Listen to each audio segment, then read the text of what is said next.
All right, we are going through a full run through of the World Cup settings. We've got a crack team of practice squad here to go through all three games of the seeding round for the Risk World Cup 2023. Super excited to share this with you guys. I'm at Mitch on Risk, streaming live on Twitch and posting my videos on YouTube and streaming live on YouTube right now. So we are going to go through a full round to kind of show people how it works, how the settings and point system works in this tournament, because it is a little different, and how we're kind of advocating for people not to do things like stalemating or doing deals for positions or things like that. So let's take a look at our first turn here. We're playing Mont Saint Michel. I'm not going to do a ton of commentary in terms of how to win this. There will be plenty of times to do that. So I'll probably get crushed in this practice game. Don't have a great first turn bonus option. I don't love that.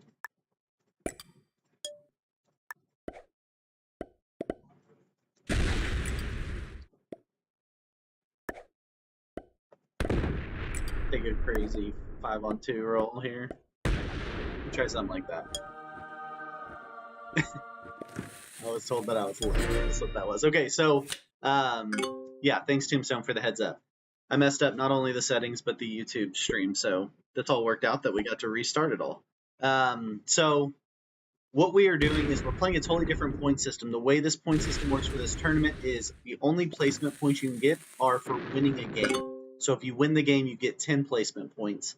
Second, third, fourth, doesn't matter what place you are. That's in hopes to eliminate some of the jockeying for position, feeding, things like that, which I don't really like in the game of Risk, and I think a lot of people don't like in the game of Risk. So we're trying to take that out of the game. The winner gets 10 points. The first bounty you take gets you 5 points. The second bounty you take gets you 3 points, and then each additional bounty will get you 1 point. After 3 games, you're going to play 3 consecutive games against your opponents in your group. After the 3 games, the 3 players with the highest point total will be the ones making it into the next round.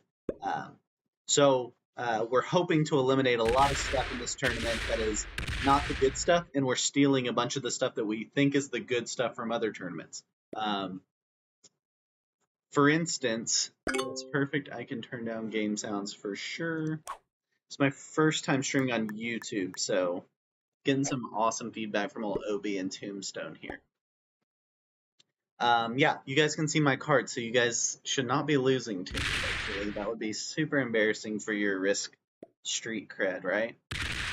So I've got a little primitive score sheet I put together so I can kind of show you guys as we go how the points work through the games. So far in the practice rounds that we've played, it's been pretty cool how the points have pushed activity, pushed people to take bounties, prevented stalemates, and things of that nature. It's made it really action-packed Risk, and that's the whole goal for this tournament, is 3 action-packed games of Risk that all happen within about a 90-minute window. That's what we're really trying to create with the settings that we're using. Again, there'll be no fog for the entire tournament. That's in hopes of making it as easy as possible for streamers, commentators, to hopefully broadcast the games and get to a bunch of people that maybe don't always get to see Risk, and maybe we can get to a whole new audience from that. Got this green 3 that's a little bit going to be tough to deal with. Got an option for Old Town. Got an... Oh, Courtyard, my 4 got taken out by somebody. I wasn't paying attention to that. St. Pierre's not going to be anything. I think I work here. Go gutsy with my roll again.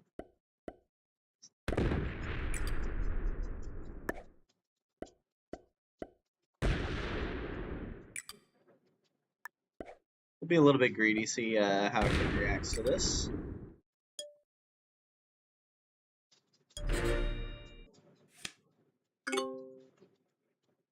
Are my game sounds better, Obidos?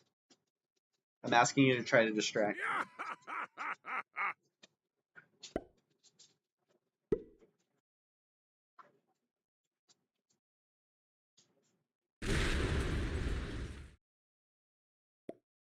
So if you would like to sign up for the Risk World Cup, you can go to riskworldcup.com. There is a link to the Discord server if you're familiar with Discord and you would prefer to go through that method. You've got the link right there. You can go through there. But you can sign up on the website.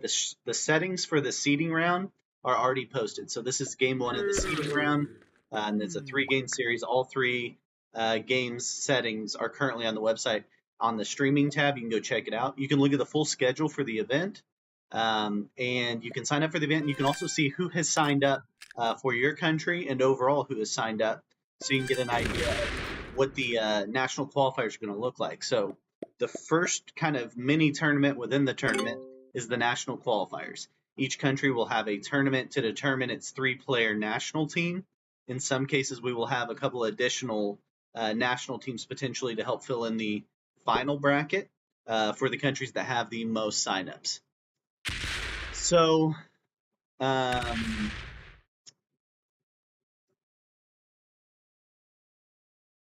let's see. So I'm trying to check on the game real quick. Crackle takes the big bonus, a +7 in Mont Saint Michel proper. One cool thing about the tournament is we're going to play on maps of real places. So because it's the World Cup, there's some geography and political boundary ties in.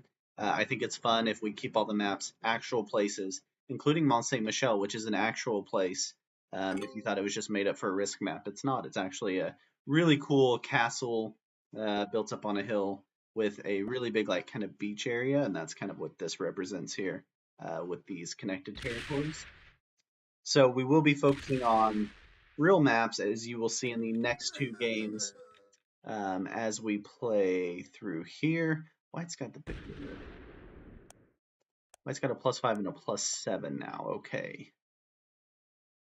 I don't think we can let him keep that, but we'll see if who's got the guts to break him. As we go through these 3 games, feel free to ask questions. Let us know if there's something you're wondering about while we're playing. We want to make this as accessible as possible, the most accessible Risk tournament ever. That's why we're kind of duplicating efforts doing the Discord server and the internet website to make it easy for everyone to get involved. Guess I should have moved my 2 out of there so I got some use out of it. Okay. We get 12, but Harlow's getting a giant stack. I just don't think he's going to let me do anything about that. I don't see myself getting to take port, although that would be my next option here. We could work on the east wall.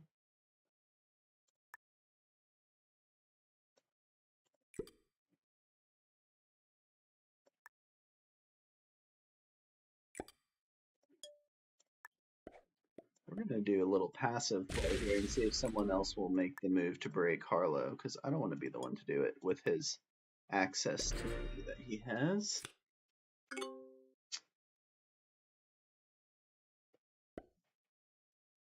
So again, this is game 1. The settings for this game, now that I actually did them right, are 70% domination on Mont Saint Michel, setups auto, turn timer 60 seconds, expert AI difficulty, rank no. Sorry, that's just because it's a community game. Card bonus is progressive, balance blitz dice, alliance is off, fog off, blizzard's on, portals off. Again, we won't have portals or fog for any game in the tournament. In hopes of maybe simplifying it a little bit, making it less daunting for some players that don't play a lot of portals.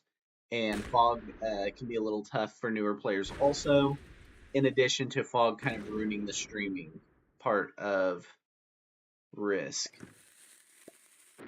Obidos goes for the port bonus and fails it. He's still got the +6 and he's got this nice 3 tucked away that he probably feels pretty good about.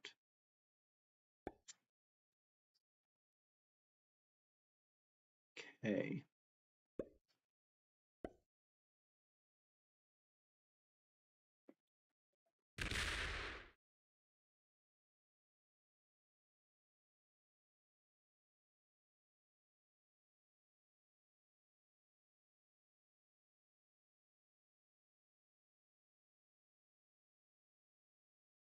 We will, I'll show you guys the scorecard and stuff as we get a little further in. I'll start putting the points in once we start getting bounties and stuff, because I really want to display how the points are working. Again, you get 10 for winning, 5 for your first bounty, 3 for your second bounty, 1 for each additional bounty. And you'll see, Like this game looks like it's kind of getting boring and all carved up, but this thing's about to blow up. Hopefully not on me. Yeah, Harlow takes and passes, and blue does the same. Yeah, Obi does. I know that 3 is there just to sit in my nightmares for sure.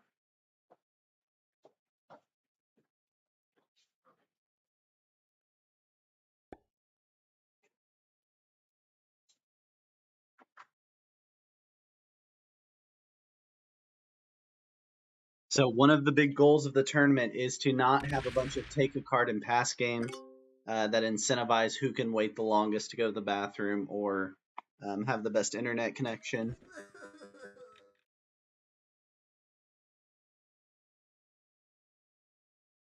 Gosh, obviously can't get 22, right? And I don't really want to feed. Do I block that?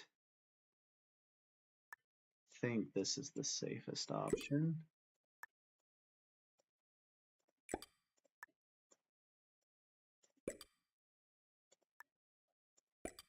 Don't want to block my path either way here. Keep my options open.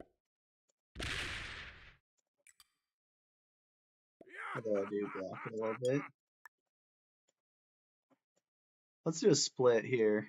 That can maybe cover either direction a little bit if I need to here. See if someone fails this. Someone likely goes for the kill. I don't know. I don't know that someone does go for the kill. I think there might be a break here, but not a kill. But this game won't last more than I don't know. Round 7 would be my likely guess of the furthest this will go, and we're in round 4 now. So some of the cool stuff about the points, even if you don't have any points going in the last round, when we've done some of our test rounds, we've seen that having 0 points going in the last round doesn't necessarily eliminate you, which is something we've tried to fix from other tournaments, right? So, like for instance, I'm going into round 4 of the Legends tournament, and I need like a perfect game to have any chance of making it through, which gives you a really weird risk game, you know, when you've got a bunch of players trying to have perfect games. So you play it totally differently. This is different because the top 3 get through. No one's really put in that position. Everyone's still got a chance to the end, so it keeps it very competitive through all 3 games. That's kind of the goal there, is that no one plays a meaningless game. And the flip side, no one's up by 40 points or something and can't be knocked out. So it keeps it a little more interesting. One of the practice rounds we did, I had like a perfect first game, almost perfect. I had 18, so not perfect, but I had 2 bounties in first. And I was basically through to the next round after that, but I still needed a few points. I still needed at least a bounty or so, I think, to get through after that. And so it still pushed me because there's no free placement points, right? So I couldn't just hope that I luckily got 5th or 4th, and that was enough to get me through. The placement points only for the winner pushes that activity and keeps people from just sitting back and hoping that a failed kill happens and they get to run the board or something like that. Okay, Obi adds to his 3, which is a super smart move, but very annoying for me to deal with. If I hit that, which I'm so tempted to, it feeds him. I don't really have enough to go kill him. He's got 12. And the cards are only at 4 still, because no one's traded, so it just wouldn't make sense to do it. I like having this little stack over here. I like having this stack pointed this way, so this stack can go this way. Do I open up OB6 to me? Does it hurt anything at this point? Probably not. We're in a pretty good central position in terms of being able to get where we need to get for now. And I can even move these back and still get to that 6 if I need to. So as you guys can see, we're playing with players from all over the world. So Seb is from New Zealand, and we'll be representing New Zealand. We've already got, I think, 3 or 4 players from New Zealand signed up. Obidos uses the flag of Brazil, but I don't know if he'll sign up as Brazil. He has not signed up yet, so I guess we'll see, Obi, if you're gonna be Brazil. So I think he lives in the U.S. now. Crackle US, also a member of the Cleveland Space Pups, our Major League US team that we play on together with Mallory. And then Harlow the Hawk has Puerto Rico as his flag and is signed up to represent Puerto Rico. Tombstone, flying the flag of South Korea, actually signed up to play in the US. Ovidos, you are signed up? I guess I can look at which country you're signed up for.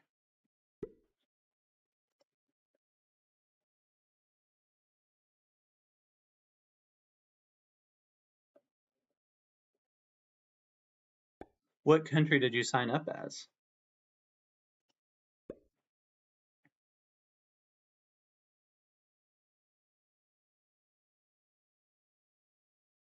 Oh, US. Okay, he signed up for the United States.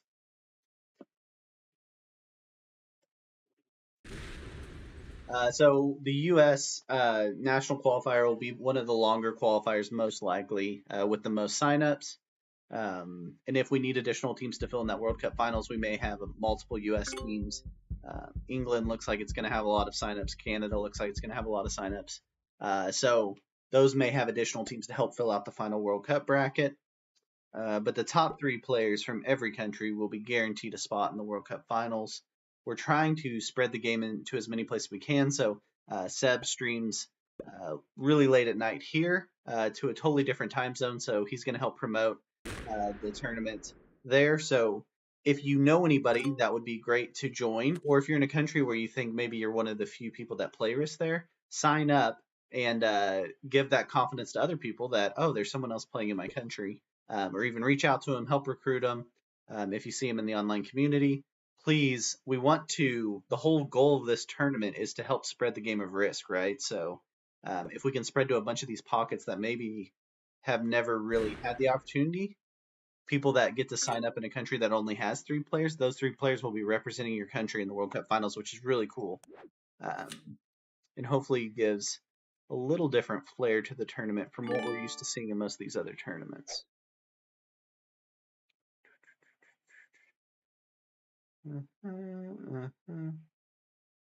Gosh.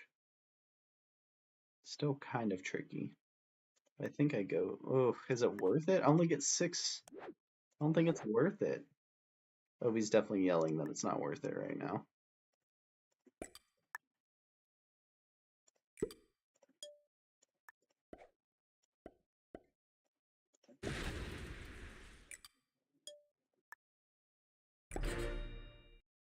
You're just so high up in troop count.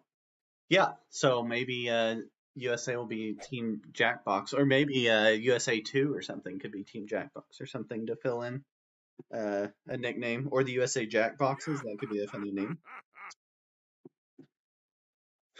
Okay, Obi laughs at Seb's troop positioning.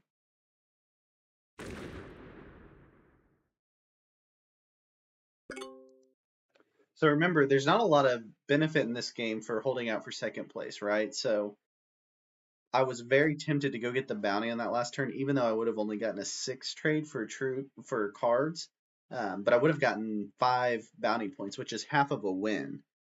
So in general, in this tournament, when you have a chance at a bounty, you're going to go for the bounty. The only reason I didn't is because I'm so high in troop count that I still feel like I have a chance to win. But if I was lower in troop count and had that chance for a bounty, you definitely go for it because of the point system in this tournament. We are now in round 6, because everyone's trading troops in, or cards in.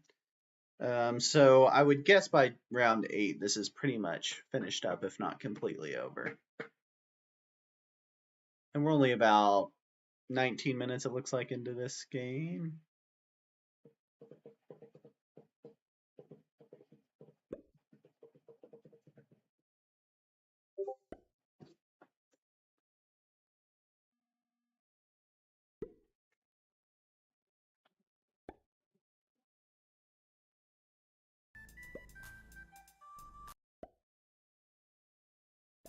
Let's check. Oh, yeah. Crackle goes 69. Zombie, thanks for the go, Mitch. Glad Zombie, or unfortunately, Zombie wasn't able to make this, but we'll get a Zombie in a round. We also had Gary the Bear at the last minute try to jump in, so maybe we can get a game with you guys a little earlier in the night, sometime here soon, to do a full practice round with you guys. We're trying to show people kind of the format for what the World Cup will look like because it is a little different format. So for the national qualifiers, you'll play these 3 consecutive games like we're playing tonight. But for the World Cup finals, the way it'll work is you'll have a team of 3 players representing your country. Each one of the 3 players will play one of your team's games for the week, but all 3 games will add up your points, and the top 3 teams in the group after those 3 games will move on. So a little bit different. National qualifiers, you're playing as an individual 3 consecutive games. In the World Cup finals, you're playing 1 game for your team, and all 3 players' scores add up to either get you through or not get you through to the next round of the tournament. Okay, we have a pretty conservative game going.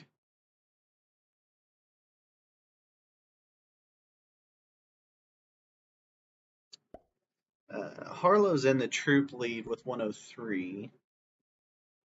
He's got 2 huge bonuses to work from. The cards are nowhere close to worth it right now, right? They're still 20.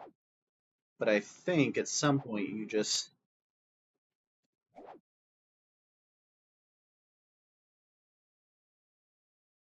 think at some point you just go for it. We'll see. This could be a dumb move. But there would be just immense satisfaction from killing Obidos here.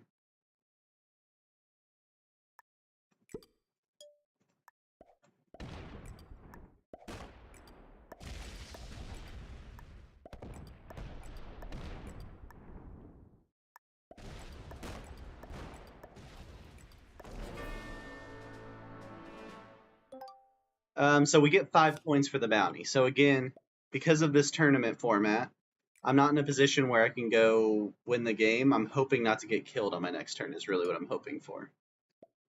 So I'm going to fortify this out here maybe.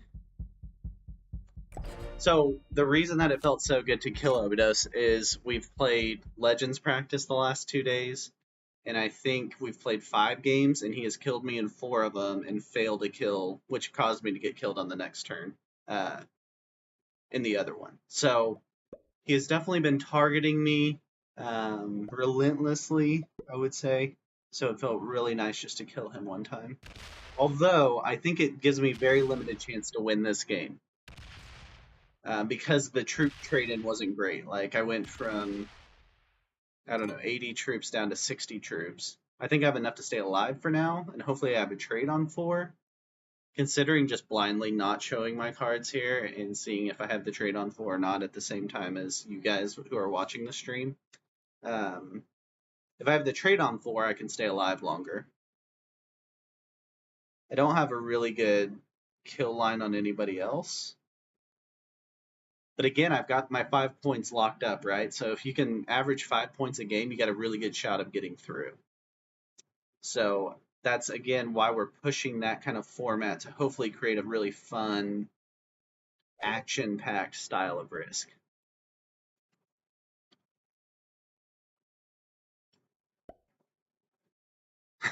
Obidos felt personally victimized by that. I'm letting him know that that wasn't an accident. Alright, here goes orange through me. He just cleans me up a little bit. That's Crackle. Hits me a little bit. How many troops did he take out? 1, a 3, a 1, a 1. So he just takes out a little bit. Maybe working on a path that he's trying to create somewhere.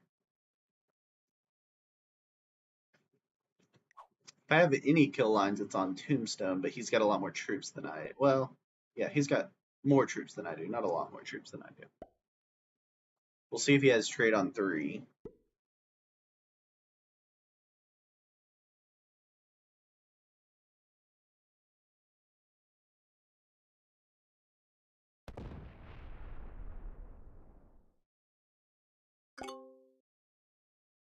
It's 10 troops anyway. So he's 28 ahead of me to start the turn.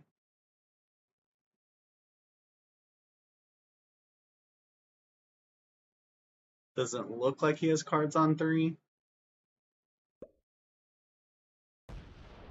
Goes and breaks Harlow.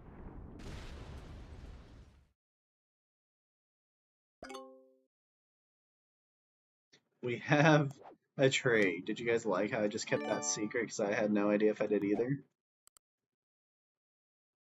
Team, get that kill. We get the rest through here. Oh, I can't get him, can I? No way. I don't know why I was thinking that was even a possibility there. Could take him out of this area. But I don't know that there's a lot of good in feeding that kill either.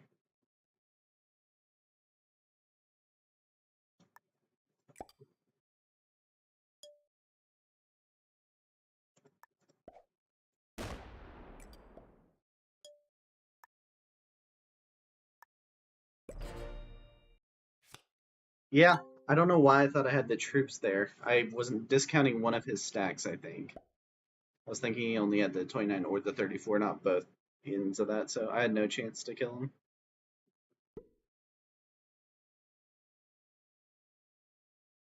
Again, we're 2 players into round 8, so this game is on its final leg. Someone's going to start making some moves. Like Harlow here, or Seb here breaking me, and then killing me from the other side. He can't get to my 13. He's just breaking everybody. Going for the 70. Seb's going for the 70. Okay, let's see. Yeah, he's got it for sure. If he's got time, he's got it. He's got the 31. That's a fantastically well-played game. He definitely gets it, right? Oh, I really thought he had it. Missed these 2 in here. Oh, gets a tough roll there. Oh, no. Thought he had it.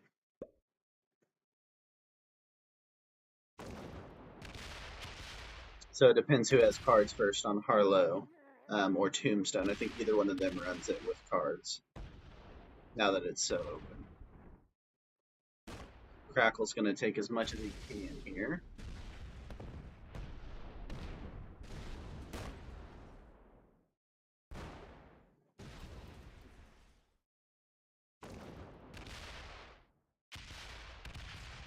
He's at least pulling back the amount that Seb has so that he has less opportunity to grab it easily next turn.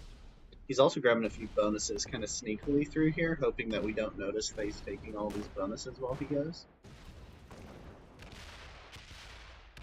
I think he's got the troops, but he doesn't have the time. He's got another 18 stack he could have gone through. I think he had enough troops, he just ran out of time. It's tough to take a full 70%. Starting from how low he started. Yeah, he's upset. Harlow does not have cards. I think he's got enough troops to do it, though. The board's so open now, he should be able to do it. He's also not attacking super... Oh, does he go for my bounty? Yeah, he's going to take my bounty, which is a smart play. He gets an extra 5 points. And he'll get the time reset. And he'll get a trade in. So that's a smart play. That's definitely the way to do it. He's going to have a tough roll, though. I believe. I've got a 13 and a 34 left. I don't see how he gets my 34. Blue gets me, and blue gets the bounty and likely the 70%. Even if he doesn't trade. Yeah. I think Tombstone gets it now. So that's what you get in these. You get some fun 70% runs. That's a fun part of it. So we'll put the points in after this. I think Tombstone's got it easily once he won't get another trade once he kills me, but he'll get the 5 points. He needs the Harlow kill. That's what he'll do next. So he gets 5 for that kill. So currently Tombstone and I are at 5 points.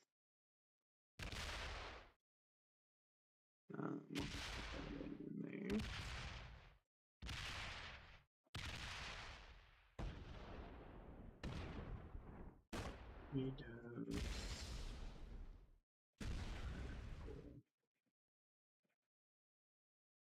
And Seb. So I got the first bounty. What did Tombstone do there? Did he not get? He didn't get Harlow, huh? He needed Harlow to set him in again. So currently I'm at 5. Tombstone's at 5 for the game.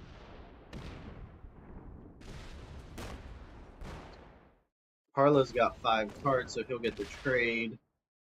There's not a lot that Crackle can do at this point. Doesn't have enough troops left.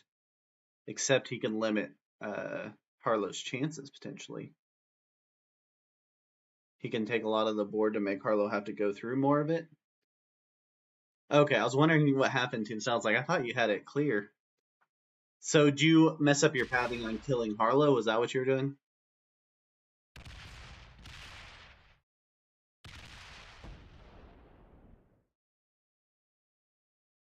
Crackle's just gonna take as much of the board as he can, which is smart. Just to try to hope speed works for him and he gets a trade on 3. It's kind of all he can do at this point.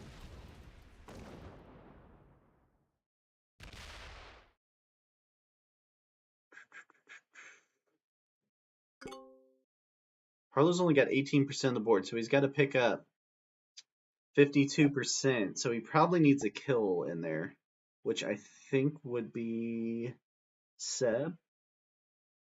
Not a super easy path to him, though.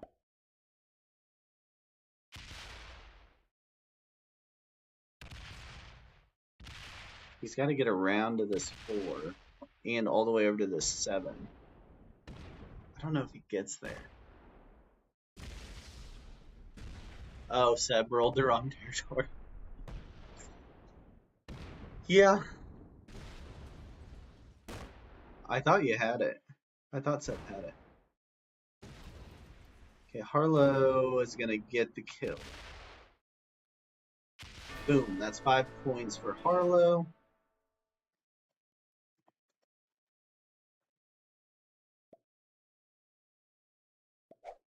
Gotcha. Yeah, that's what happens usually. It's super high pressure, especially when you're playing a tournament game when you're in the 70% run. It's so easy to make the mistake and click the wrong thing or something.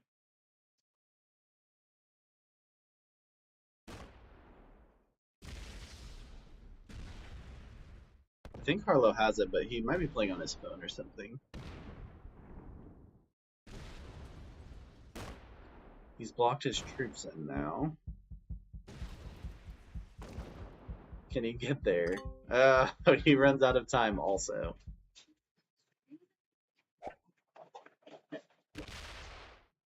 Alright, here goes Tombstone's second chance to...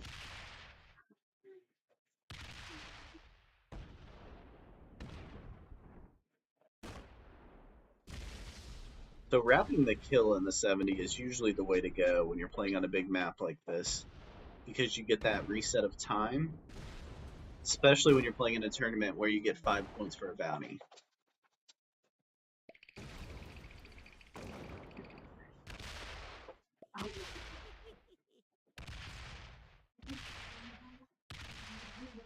He can't get Crackle completely. So it's going to depend between well, Crackle's going to have a long way to go, but if he has the trade on 3, he stays alive. He can do some damage. Tombstone's got the troops, but not the time.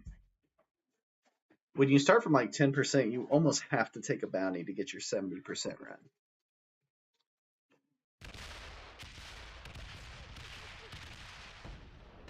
Crackle's attacking fast. He got the trade. Does he have enough to get to 70 though?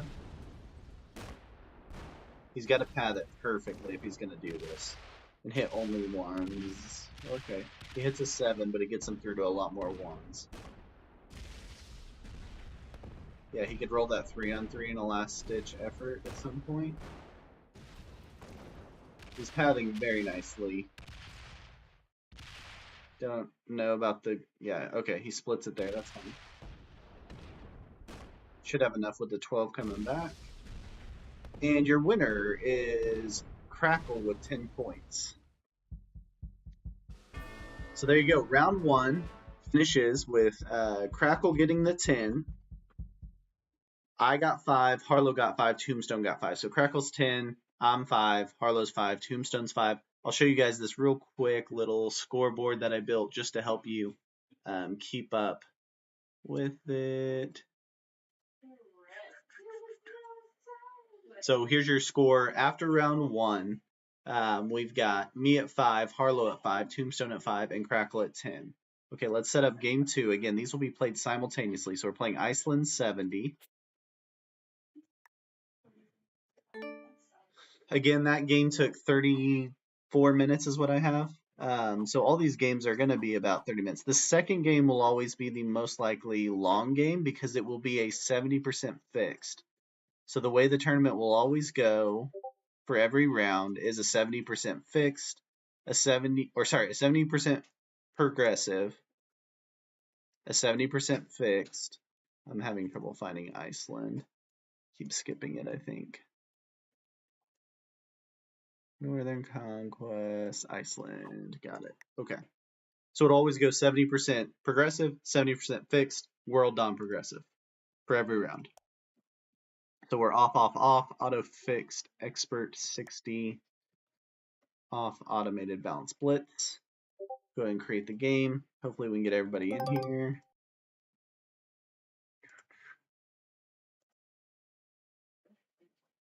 Yeah, the mobile definitely got some people.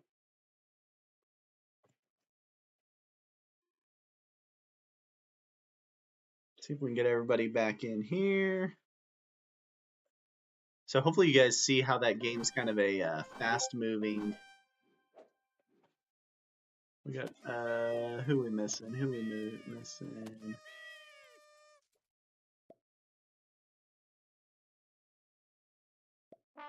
There we go. Harlow.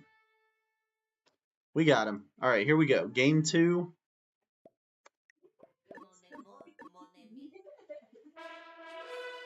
Keep in mind the points are currently at Crackle's at 10. That's right? Crackle's at 10.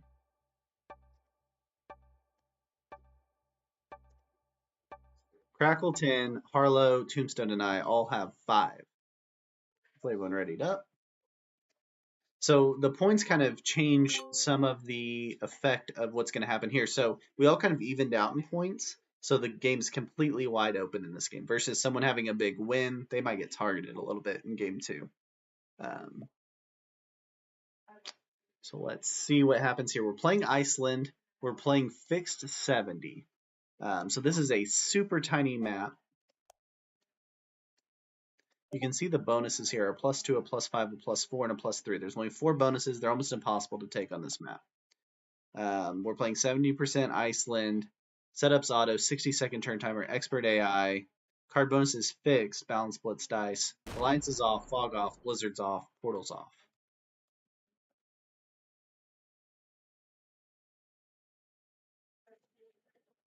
So again, we're playing maps that really exist in the real world. Iceland really exists in the real world. So that's why we're using it for the maps. We are looking through some options of maybe doing national finals games on the national maps that match that nation, or some format like that. Luckily, none of these guys have any practice on Iceland. I've played it a few times, so I have a little bit of an idea of how to play it. I actually played with Zombie the other day. I think it was with you, Zombie, if you're still watching, with zombies. And it was a nightmare map to play with that. So we'll play that, leave our 7. The key on your first turn is not to have to hit a big stack to get your card. Which is just pure luck. So there's no like way to control that, obviously.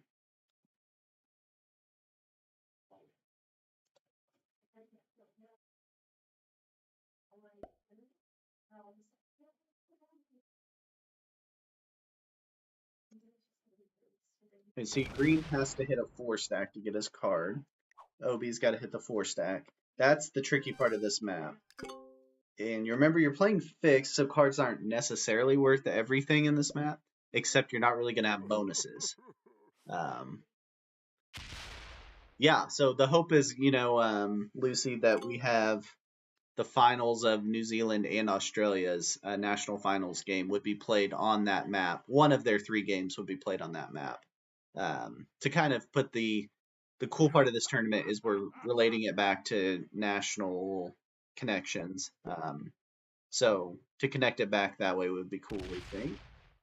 Not in love with like the US map for the US one, but it would be interesting to see 6 top players on that map. So it may vary in which slot it's in, depending on if it's a better fixed or progressive or 70% map.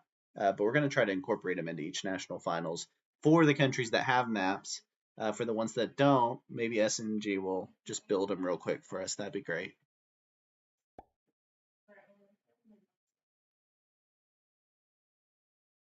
Right, so everyone's looking for the ones right now, right? Crackle takes his one. Notice I blocked in my one as best I could. Pushing people to hit other people's stacks. This is a 70% game, but you almost have to take a bounty or two before the 70% run, just because you're going to run through some stacks. They're going to be in the way. Okay, so I'm just hunting down a 1 at this point, and my best chance is over here.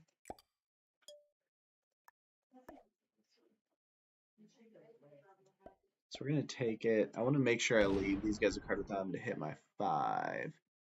So Obi's got another option. Yeah, both of those guys have other options. So we're going to try that. Hope that no one hits that. They have cards, so they don't have to hit it.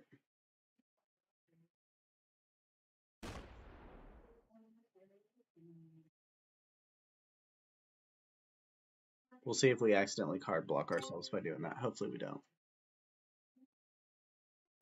Obi follows my lead of the split. I've given him all my secrets to Iceland. Let's hope Harlow leaves that one for us. No! He doesn't. Spoiler alert, he does not. Here goes Tombstone. Let's see if he leaves a 1 for us. No, he splits and moves back. Okay. Someone might get rolled here. Yeah. Agreed. Crackle is upset because he doesn't have a spot to go get his card.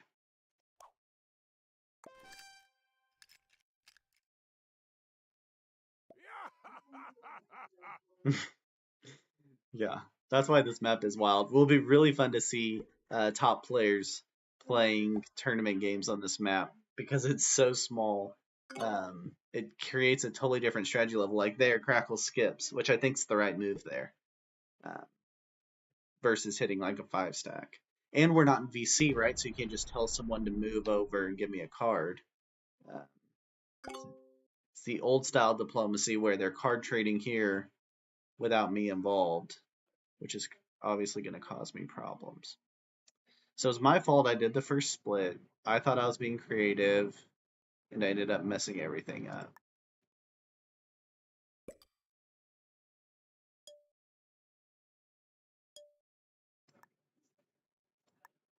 I'll be nice and maybe we can create a second card trading spot. So again, the goal isn't just to stay alive in this game to get like 3rd place, because that helps you not at all. You either got to get a bounty or you got to win to get new points out of the game. So you got to be thinking about that at all times. Even if, hey, I'm going to take a bounty and get 5th place, that's 5 points, and that's probably enough per game on average to get you through.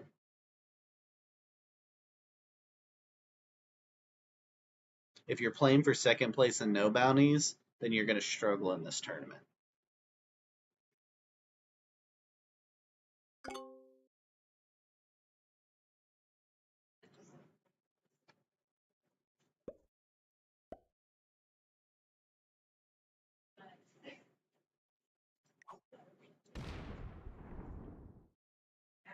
I think Harlow, Seb, and Tombstone have basically set a card trading zone on everyone's favorite Sun, Tin, Go, Sissel, except Tombstone goes to a different spot. It's a card block. That is gutsy. That can get you rolled. He blocks a 12 with a 7 is a gutsy move here. Hopefully Crackle returns my favor and gives me a spot to get a card. But Tombstone makes a gutsy decision there. We'll see how it turns out.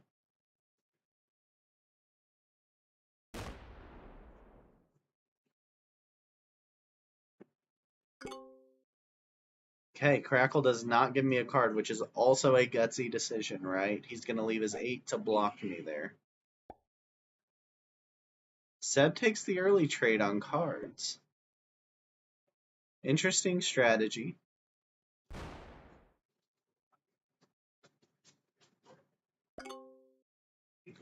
The problem is if I hit that blue 7, he can hit my other 2 territories and take me out of the game very easily.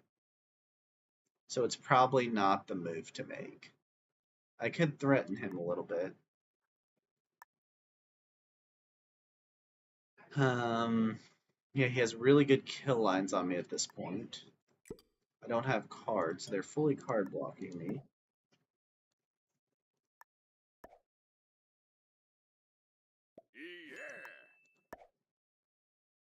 We'll see if that works. We'll see how this goes. They've got me in a tough spot for sure.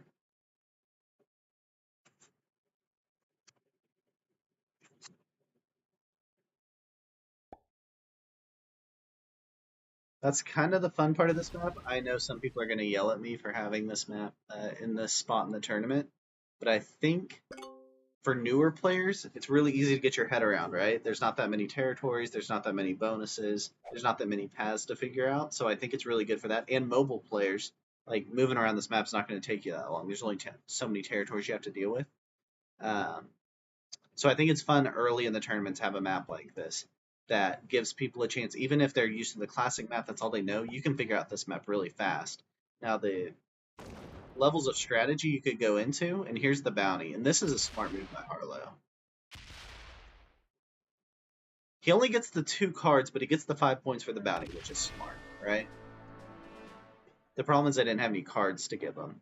So Harlow gets the +5. We're going to be in kind of dire circumstances going in the 3rd game, but we can do it. Again, I'm going to prove to you that you're still alive even at the end here. Harlow +5. Okay,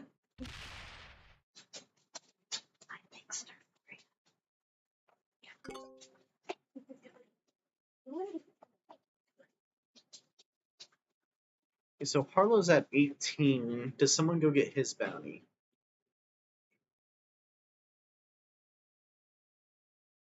I haven't seen this set of settings end with more than 3 players still alive in the game, just because the stacks kind of block too easily in the map.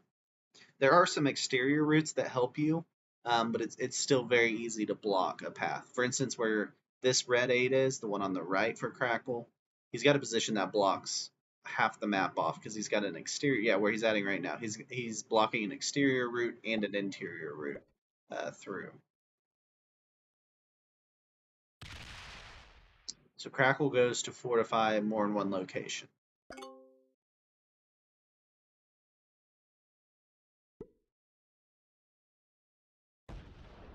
So one cool thing about the point system that we're doing, which I think is a problem in some of the tournament formats. Oh, Seb gets Harlow. That's a +5 for Seb.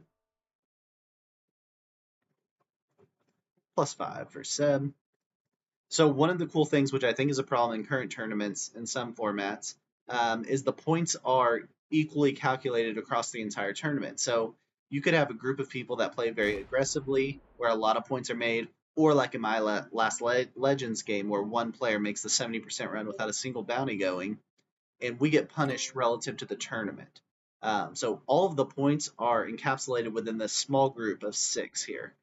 So it's just, no matter what format the games take, whether they're real aggressive, high bounty games, early 70 runs, the group is going to hold all the points within it. So it doesn't matter what any other group does. It's just the top 3 in this specific group.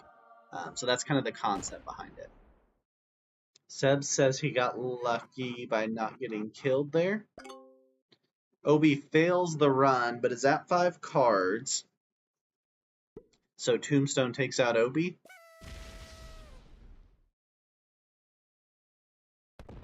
Tombstone takes out Seb. And then takes out... Well, he can't take out Obi without hitting the percentage, so he would have to take out Crackle.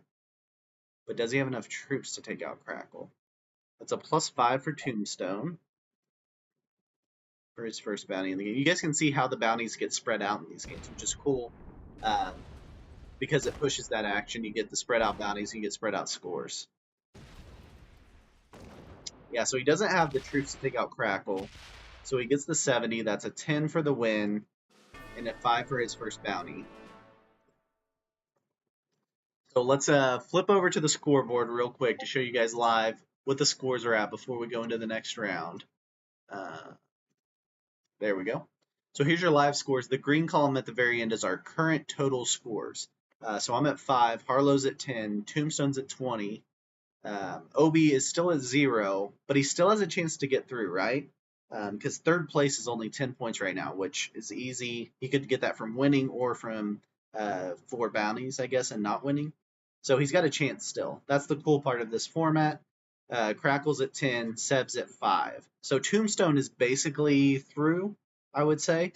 It'd be really hard for him not to make it into the next round now. But everyone else is pretty much still alive, right? So let's set up our third game settings, which are Europe Advanced, World Dom, on, off, off. Let me get set up here. Sorry, I leveled up in Risk, so it took me a second. All right, Europe Advanced. In that game, it looks like took like 20 minutes, which could be the longer game, just depending on how aggressively people play it, but it's going to still be around that 30-minute mark because we've built these to be 30-minute games. Let's see, Europe, not Europe Advanced. Europe Advanced, there we go. Okay, so we got Europe Advanced. This is World Dom, Progressive. With Blizzards on, Fog and Portals off. Expert 60 off, Automated Balance Blitz.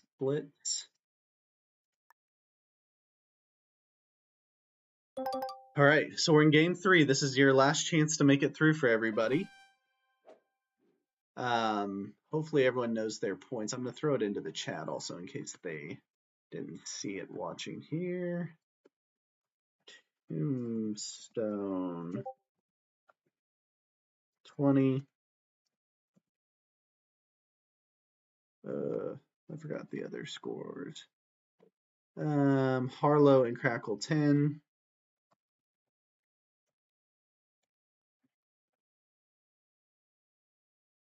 Mitch, Seb 5, Obi 0.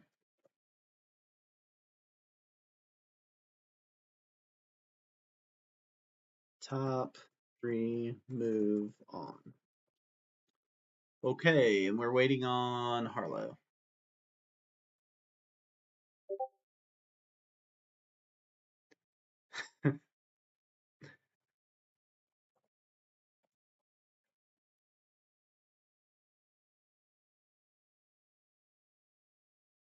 I've seen it twice now with 0 going in the last game, making it through.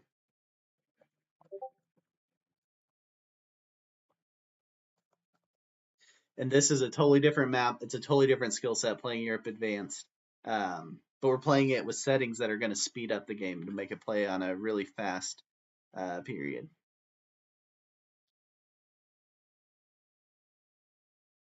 I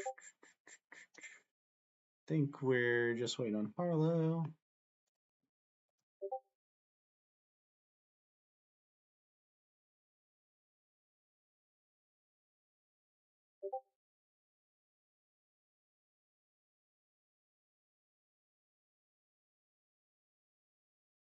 Obi's saying some really nice things about me in the chat. I just don't want to read them live here, but he's saying some really positive things overall about how he feels about me and such. So, all right, we got Harlow. Let's go, game 3. We're playing Progressive Europe Advanced with Blizzards. And again, it's bounty centered. So like right now going in with 5 points, I know I need at least 5 to get me through the next round. So I probably need 2 bounties to get me through or the win, realistically. So I got to kind of keep that in mind as I'm setting up. Tombstone really probably needs nothing, right? He's probably through with 20, almost definitely. The 2 players with 10 probably are thinking if I get a bounty, I'm through. So again, if you get that bounty per game, you'll be in a pretty good spot to get through to the next round. Sorry, Tombstone, this is not super mobile friendly with the 60-second timer, but it's not 70. It's a world dom, so.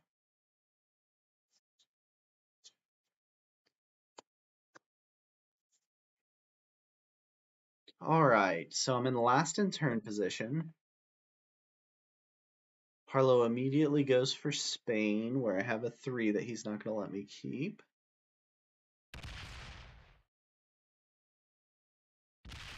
I could path it out of there. He rolls the 5 on 3. He rolls the 5 on 3, which opens up some possibilities. Okay.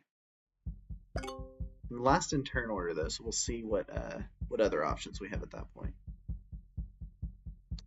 Russia's got a nice blizzard set up. I don't have many troops up there, and I got a lot of 2s to roll through.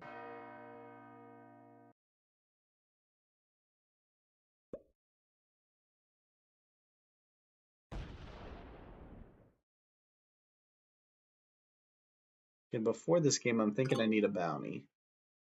At a minimum. If I get a bounty, I got a chance to get in a tiebreaker to get through. That's kind of my hope right now. By the way, the tiebreakers we've been working on, but the tiebreakers are going to be the first tiebreaker is if you killed the other player that you're tied with at any point during the 3 games. Whoever has the most kills on each other gets you through. And then if that doesn't break the tie, it'll be who scored their points the latest. So starting with the 3rd game, who had the most points in the 3rd game, then the 2nd game, then the 1st game to break the tie.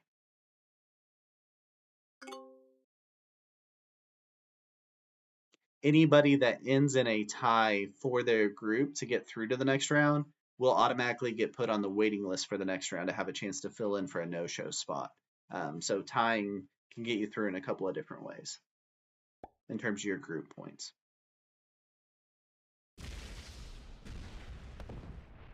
Oh, Crackle gets a very unfortunate 3-on-1 loss there.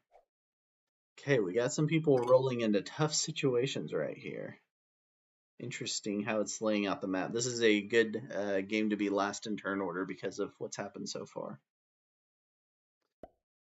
North Africa is split down the middle. That's a nightmare bonus to take for this.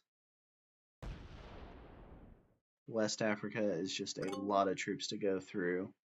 So my options are taking the safe bet up here. Crackle still has a 4 here. Taking Spain, I just don't love taking Spain. I don't love taking this either, honestly. But we're going to give it a shot. As you guys know, most of my rank up to Grandmaster games are played on this map, so I kind of consider it my home map, as it were. But that's most of those games were against random ranked lobbies where I wasn't playing a bunch of Grandmasters and Superstars at the game. So we'll see if my general strategies work out. In general, Spain has been a nightmare for me. It never seems to work out. So I avoid it. I don't love the Iceland Great Britain play, but it just kind of lent itself to me here.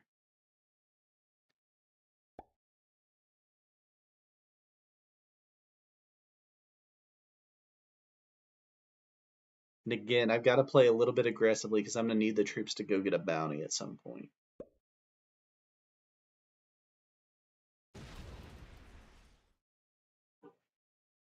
If I don't get a bounty and I don't win the game, I'm out. Right? Because I have to at least get to 10 points.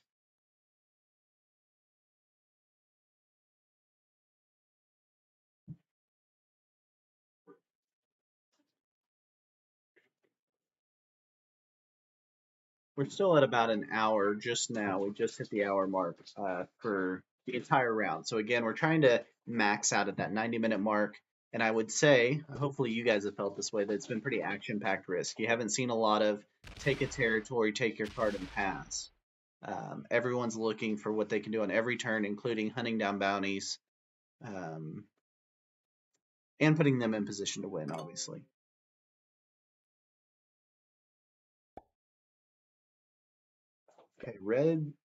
Crackle is taking Scandinavia. I think we can be good neighbors there. Letting him know that I would like to be his neighbor there. Even though I could hurt him, obviously. But I think hurting, I mean, obviously I can't take him out of the game, and I think hurting him too much would just feed him. He doesn't fortify his positions here in France and Germany, or what's called on this map, Western Europe and Central Europe.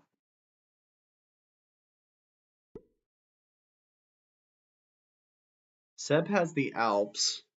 Tombstone's got 2 bonuses. He's taken the tricky North Africa bonus to go with the Balkans.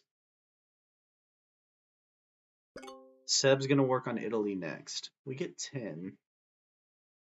We could absolutely crush Crackle's game. I just don't think it's the best move to make. I think the best move to make is to put myself in position to take bounties where available. Maybe my best move to make is try to win the game. And I'll make that decision at some point if that's the way to go.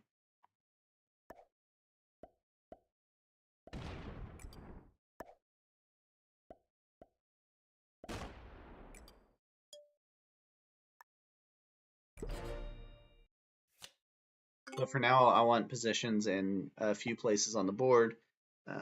Harlow's going to take me out of Spain.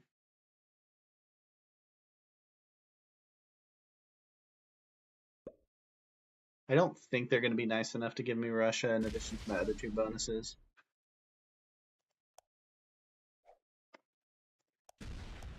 Currently, I'm generating a +5, so even though it's 2 bonuses, it's really just like 1 bonus in most places on this map.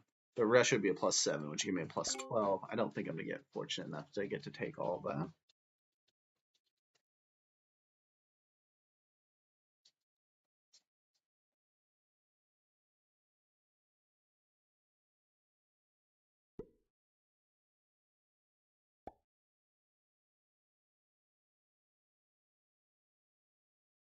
Tombstone's generating a bunch of troops also. Tombstone's generating 7 from his bonuses.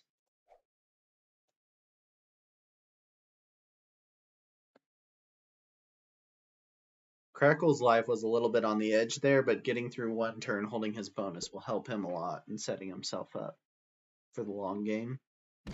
So again, I could have crushed him early, but I think it would have jeopardized my game, and I don't think I would have got his bounty.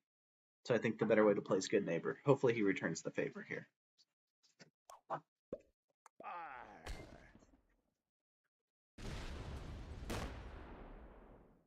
He wants Germany, okay. What did he just roll there? He rolled a 2. He rolled my 2 and 2 ones to take Germany. That's well played. Harlow wants France, I'm guessing, next.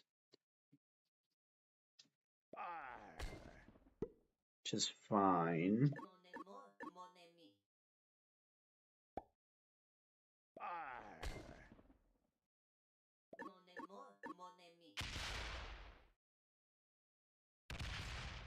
So if I end with 10, let's say, what I should be looking at is who I would end at 10 with, because it depends if I took their bounty at all during this,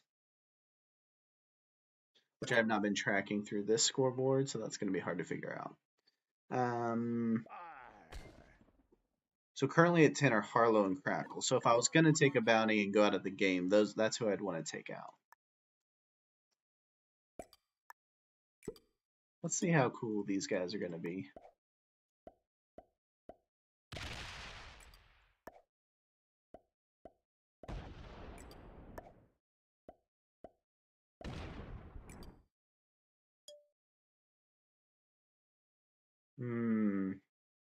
I guess I'll leave that there.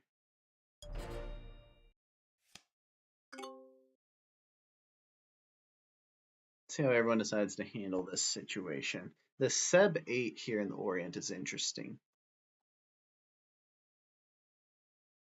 So he's going to be completely surrounded soon, so it was really smart of him to get this spot out here in the Orient.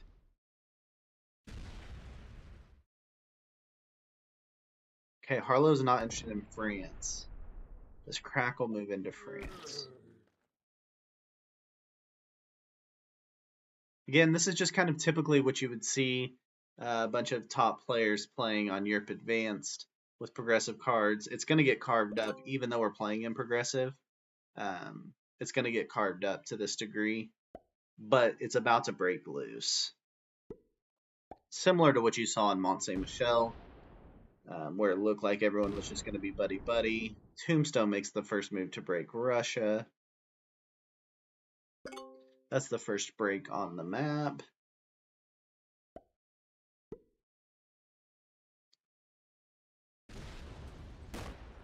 Obi goes for, yeah. Obi takes his first bonus of Eastern Europe, gets a +8.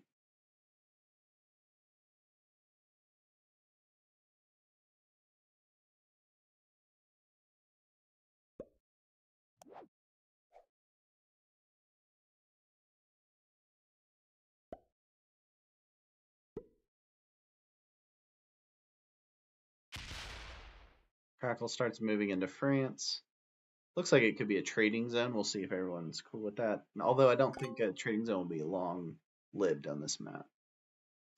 See how much Seb builds up in the Orient, where he's now boxed in.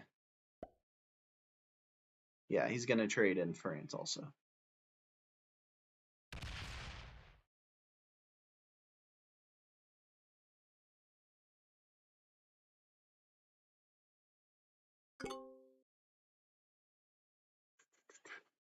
We're going to roll the heck out of this Tombstone 3 with a smile on our face.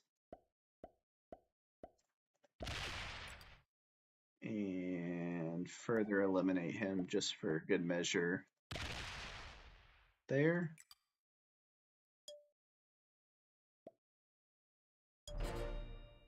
That way he can still trade here in the Orient. He's got space to trade. We're not card blocking him or anything, but the only direction to get to me is through Obi. Harlow buries his troops inside of his bonuses. Gonna take a card trade in France and fortify out to Gascony. Yeah. Fortifies out here to Gascony with the 12.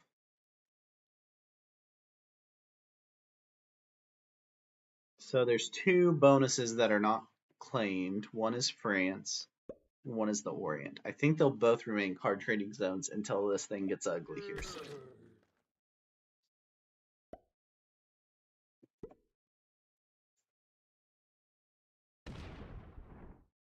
Tombstone takes this card and fortifies out. Obi holds his first bonus. Needs to get a card down the Orient. Yep.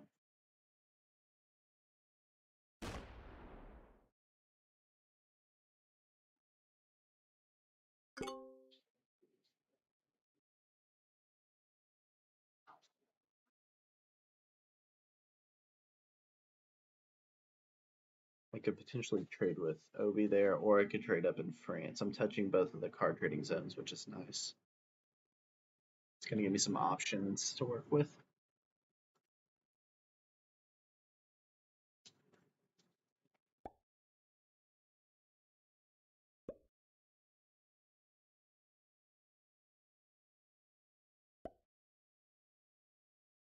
Some big stacks in the Orient. So far, they're not blocking each other off for fully guarding them. Seb's the only one that's kind of guarded down there.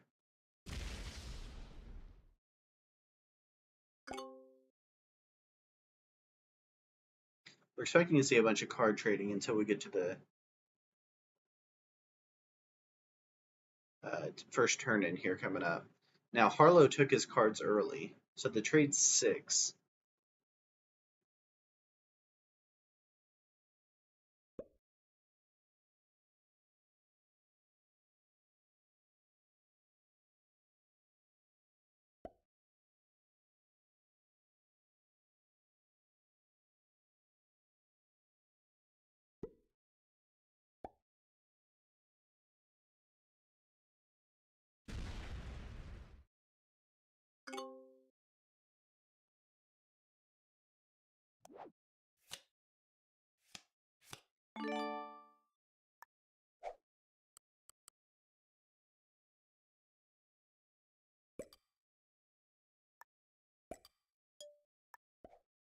We're gonna get our bounty and guarantee at least that 10-point mark.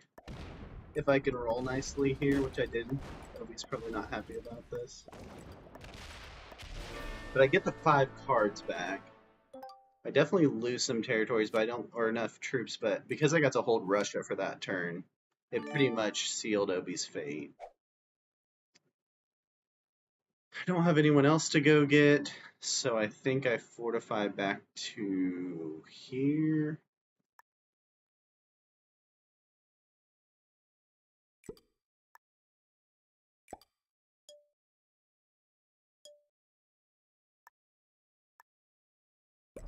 Something like that. I don't think I'm going to get this.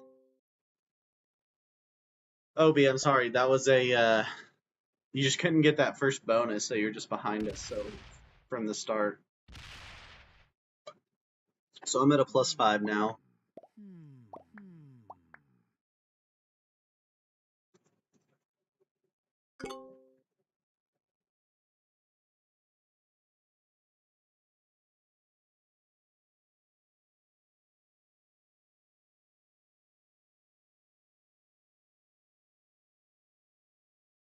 So currently live update of the scores. Tombstone's at 20 still. Me, Harlow, and Crackle are all at 10, fighting for those final 2 spots in the group. Seb's at 5. Obi is out with 0.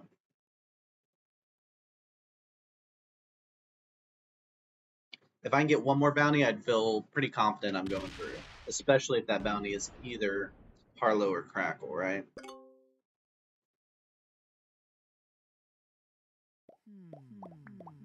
But that's just points based, that's not map based, so you got to kind of keep that in mind too.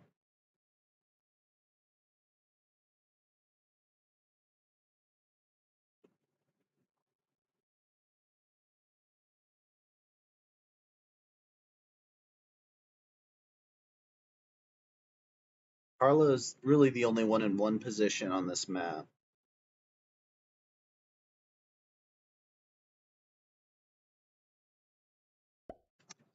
Card trade coming up is 15, then 20.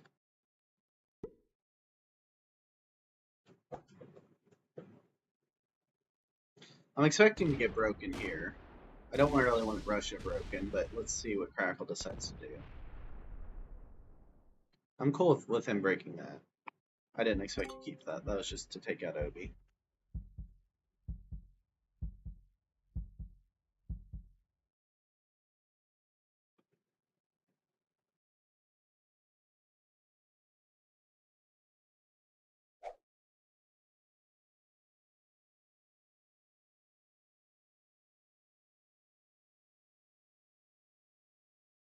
So another thing, like, feeds really aren't part of this tournament, but I am thinking points-wise, I really don't want Harlow or Crackle to get another bounty. So I'm trying to keep that specifically in mind here. Obviously, Seb getting another bounty adds another tie, so we'd have 4-way tie, which would be tricky to deal with also. We'd have to go back and look at who had all the bounties.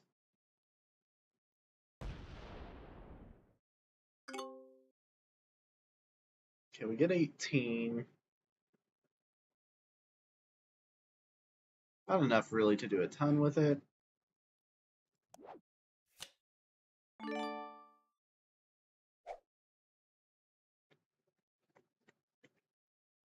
Tombstone's the person I least want to kill because he is least points connected to me. I have 49 there. Took the early trade because I want to make sure my cards don't make me a target. Well, I don't think they would, I just don't want them to.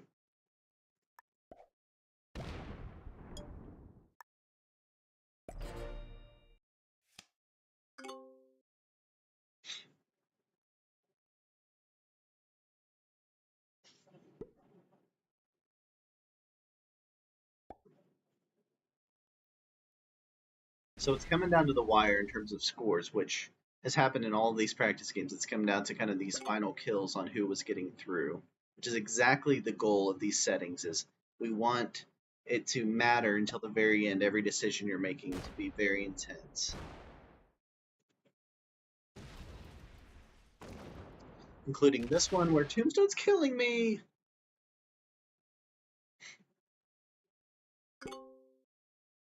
He goes to break Russia because he realizes I'm getting too many troops, I think. Thinks the logic there.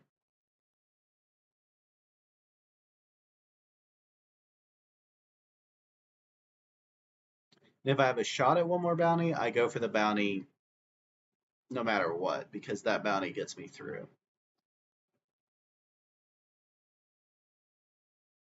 And I guarantee Crackle and Harlow are thinking the same thing and counting my troops right now, trying to figure out where to get the bounty.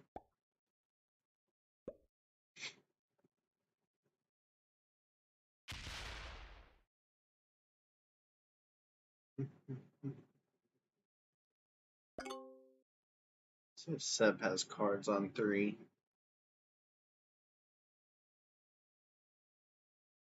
If he does, he has a chance to run through blue.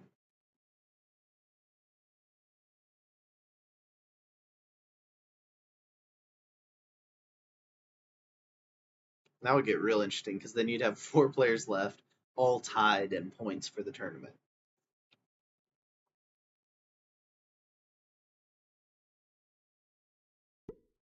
No trade on 3. Just takes the easy attack, fortifies back out. Okay. We don't like what blue did last turn. That wasn't cool to us.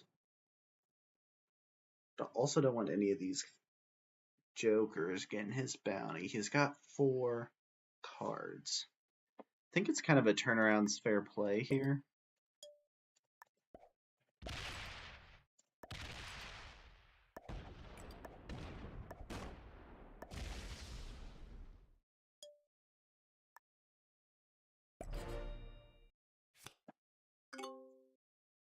See what he decides to do with that. He's the weakest player, and I really don't want... Harlow's just in a tough spot to get Blue's bounty. He's in a better position to get my bounty, but still tough. His best position... Oh, I don't know. Harlow doesn't have the position on the right side, so we'll see what he does here. Yeah, he keeps playing it slowly. He's playing for the win, which is good. The win gets him through for sure. Blue is upset with me. However, Tombstone just broke my bonus on the previous turn, remember.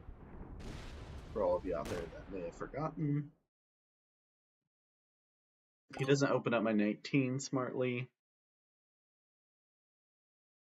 Crackle gets a trade. Okay. It's going to get interesting. It's Crackle's hitting territories. Okay. Just territories. No, going back the other way. Okay. Taking out Tombstone. Okay, so this pretty much puts Crackle through in the tournament, right? He's up to 15 points. So Tombstone's at 20, can't get any more. Crackle's at 15 now. Left with Harlow and I at 10, and Seb at 5.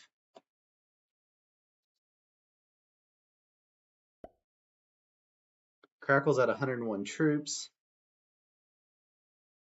Not positioned to take me during this turn.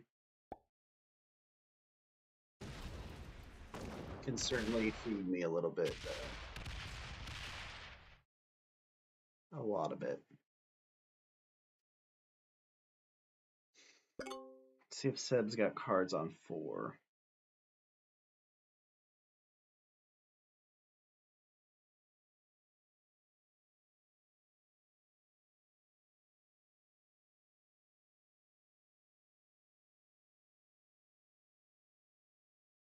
The anticipation is intense here.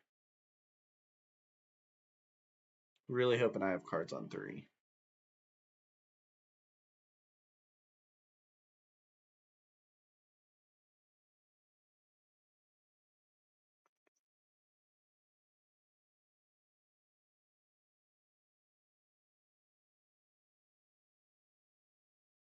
Seb is... Oh, there we go. but does not have cards.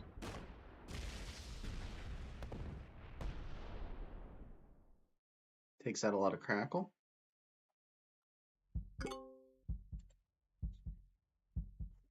I don't have cards on 3. Shoot. That may be it, ladies and gentlemen. My only hope becomes... Let's see, I don't want Harlow to get another bounty, though, right?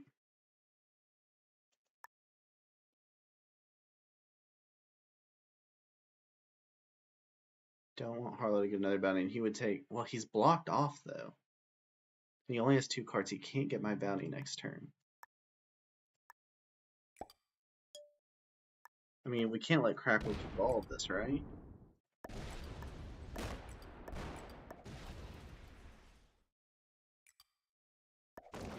Oh, of course.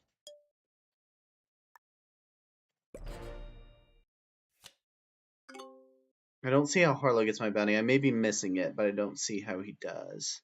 I think Crackle gets it, which leaves me and Harlow in a tie as long as Harlow doesn't win or get another bounty.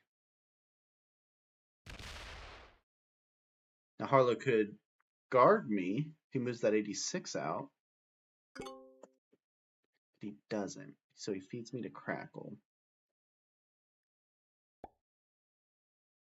Okay, so Crackle's gonna get the +5, or the +3 on this, since it's his second bounty.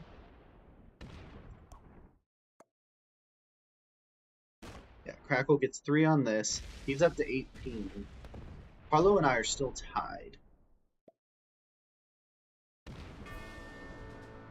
So let's see what happens here at the end. Harlow needs 1 point, which means he's got to get a bounty to get through. Currently, the live scoreboard, Tombstone at 20, Crackle at 18, Harlow and I at 10. Seb's still alive. If Seb wins the game, Seb gets through, barring Harlow getting another bounty. Seb's at 5. Harlow's at 10. Crackle's at 18. Crackle is through. I don't think there's any way mathematically Crackle doesn't get through to the next round.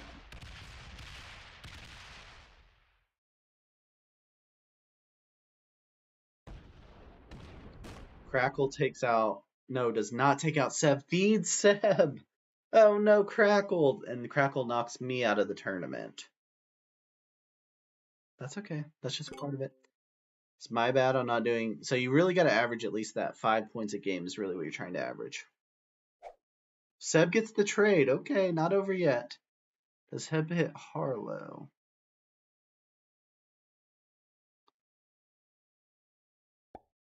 Can't take out Crackle, but I think the attack is coming at Crackle.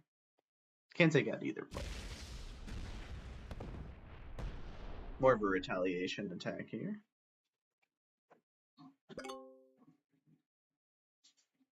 Alright, so Harlow's going to get the bounty on Seb, which is going to give him an additional 5 points, and it will put him through into the next round. Regardless of what happens in these final 2, messing around. Oh, he misfortified. He misclicked. I had already put the points in.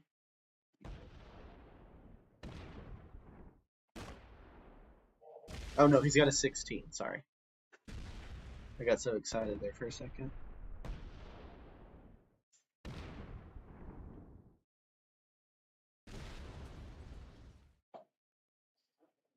He's taking out as much red as he can. He's playing on mobile, so he's gonna try to do it this way. It's kind of cutting it close. Gotta make another attack. Gotta make another attack. Harlow gets Seb, gets the +3. Seb finishes the round with 5. So officially, it's Tombstone, Crackle, and Harlow getting through. The only thing left to do is placements. So it does matter a little bit. So we will base the way we time out the next round. Which group you're in, we will try to keep in mind finishes from the previous round. For instance, we don't want 6 group winners playing in the next round. We would like to split it up with 2 1s, 2 2s, and 2 3s, preferably in that next round. So we will do some seeding. That is the purpose of the seeding round, which this is the seeding round. No one would actually be out of the tournament with these settings because this is the seeding round. This is just to help us set those groups for the first round, which would mean the 1 is hopefully going to have a 2, 3, 4, 5, and 6 in their group instead of one group of 6 awesome players, and the 6 best players all knock each other out in the first round of the tournament. So that's why we're doing a seeding round, in addition to helping people just kind of get familiar with the settings and the format, especially the new online piece of it for the newer players. So it was kind of a mix between, we thought the idea was really good for the way most SMG tournaments work, to where they have a first round where nobody goes out, but the points matter. And then Legends tried to do a first round where the points didn't matter, just to get you practice. This is kind of halfway in between. So there's no points that are going to affect you for the rest of the tournament, but the first round will determine your seeding for the first round. So the better you do in your seeding round, you will have a better chance in your next round based off the opponent you're going to play and who's in your group. So if you sandbag the seeding round, Obidos, like you did here, clearly, what would happen is you would have a 1 seed, a 2 seed, a 3 seed, a 4 seed, and a 5 seed in your group. So you'd have a pretty strong group, versus if you won your seeding round, you would have a 2, 3, 4, and 5, which would be no other group winner would be in your group. So theoretically, your group would be a little bit easier in round 1 to kind of split up the top players from the start, to hopefully get to the point where they're all working from different sides of the bracket towards each other. Each round also we will keep updating, so after round 1, whoever won their group hopefully will not be put with they'll be put with one other group winner instead of 5 other group winners, in hopes to kind of balance out the tournament as we go. Hopefully you guys found this super helpful. Here's your final, okay, so Harlow gets the final kill, so he gets another 3. So here's your final scores. Let me jump over here. Thanks to all you guys for playing, Obi, Crackle, Tombstone, Harlow, and Seb. Yeah, so you would have a 1 through 6 seed, but it depends which seed you are. So if you're the 1 seed, you don't have another 1 seed. If you're the 6 seed, you're going to have a 1 seed in your group that's not you, if that makes sense. Final scores for the group. So this would be the seeding round. So this would tell us, and Harlow just killed Crackle there at the end, so he's got the tiebreaker. So it'd be Tombstone, Harlow is the 2 seed, Crackle is the 3 seed coming out of our group. I would be the 4, Seb would be the 5, and Obidos would be the 6 seed heading into round 1. Hopefully this has helped you guys. This is supposed to be a run through to prepare you. If you'd like to sign up for Risk World Cup, go to riskworldcup.com. There is a link to the Discord server if you prefer to talk through Discord. We'd love to get you signed up. Ask any questions you like. You can ask through the website or through the Discord server. And we are still looking for event staff to help fill in some of our event staff roles, whether you want to be event staff, help handle a specific region. We're trying to get to every region in the world to expand the game of Risk the best we can. So we need people in different regions, event staff and event helpers that can help host games. We need your help. But for now, I'm at Mitch on Risk. Thanks to all the players tonight playing through the full round with me, which we finished in just under an hour and a half, by the way. Until next time, thank you, and may your dice be nice. See you guys.